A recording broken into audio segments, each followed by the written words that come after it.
Have you ever tried to fix your chronic lack of energy by getting more sleep, only to wake up still feeling exhausted?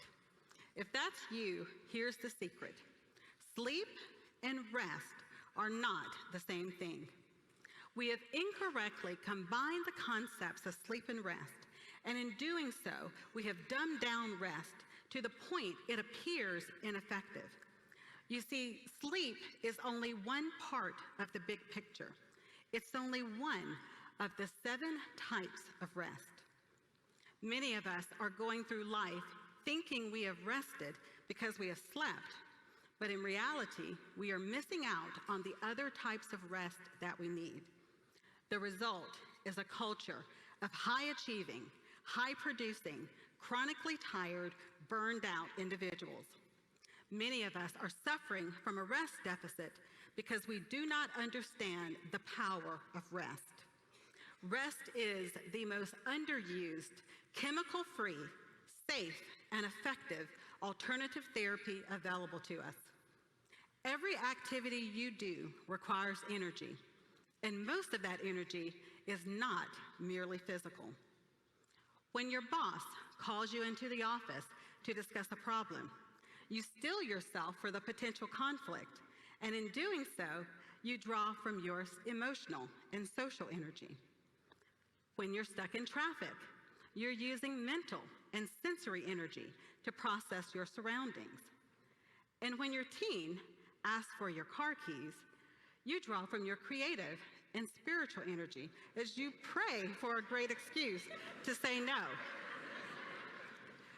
The first step to conquering your rest deficit requires you to identify where you are using the most energy in your day.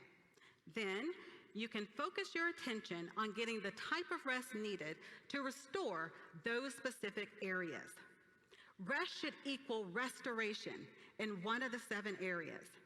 If your definition of rest is comprised of sleeping or lying on the couch binge watching an entire season of a TV series, you leave yourself open to chronic exhaustion. It is no surprise that the workplace is a major source of stress. In a recent study led by Deloitte, it indicated that a majority of workers have no passion for their jobs. In one report, over half of those surveyed believed their jobs to be the reason for their insomnia. According to a Stanford study, the workplace is estimated to be the 5th biggest cause of death in the United States. I believe our lack of passion, our sleepless nights, and our overwhelming fatigue are all the results of our uncorrected rest deficits.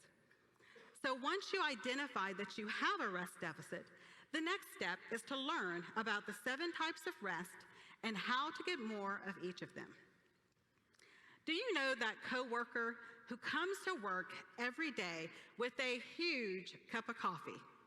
He's often irritable, easily distracted, and has a difficult time concentrating on his work. He struggles to brainstorm new ideas and is constantly forgetting things. He seems like he's just going through the motions to get a paycheck.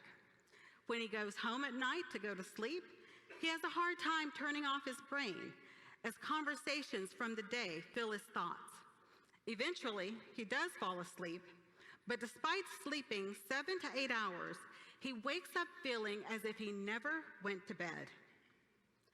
This person has a mental rest deficit. What is needed is some downtime for him to quiet his mind.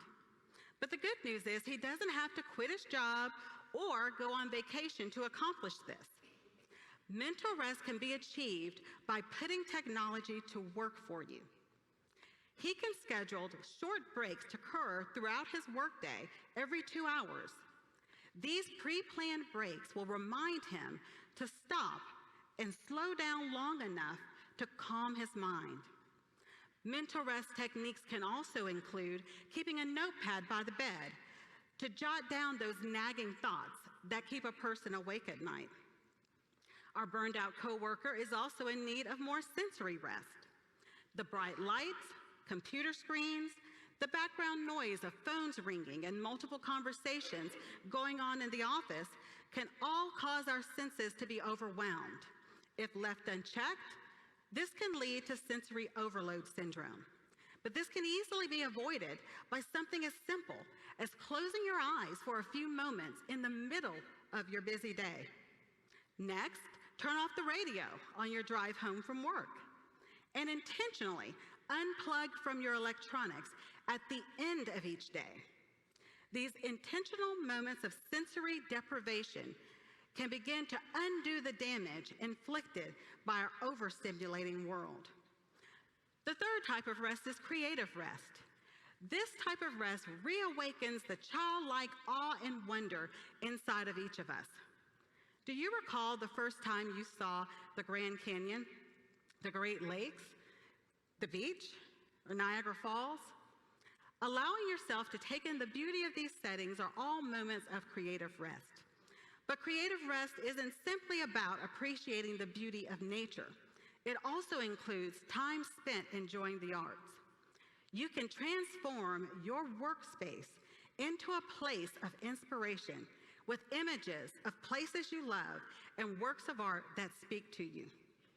You can't spend 40 hours a week staring at beige walls and expect to feel passionate about anything, much less come up with innovative, out-of-the-box ideas.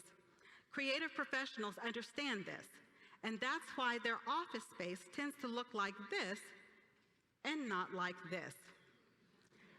Now, let's take a look at another individual.